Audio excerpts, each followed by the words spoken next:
Hey everybody at Golf Pass, Chris Como here, and we are doing a fun series where you sent in questions and I'm going to answer them. So let's start off with Bill N. I have been told that my backswing needs to be longer to gain more distance, but I see guys like Tony Finau and Jon Rahm who have short backswings like me and they hit it pretty far.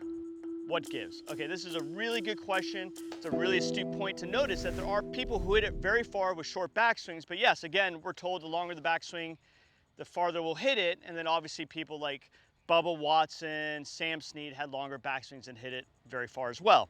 So the whole idea is that the longer you can put force into the club, the higher club head speed will be.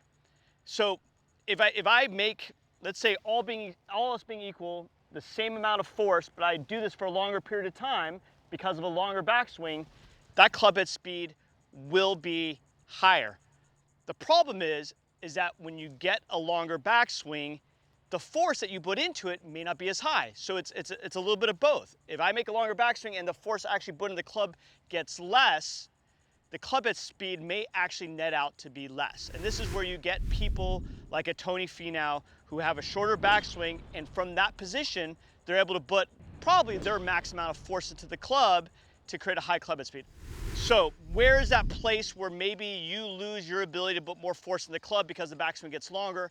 That's a very individual thing. It's hard to know. And I see people run in trouble oftentimes when they start to make a longer backswing by their arms, things get kind of sloppy, maybe their wrists action gets a little sloppy, and then all of a sudden they start casting it and just in general putting less force into the club. So they've made a longer backswing, but that force aspect of it has gone down, and then their club head speed actually ends up being lower.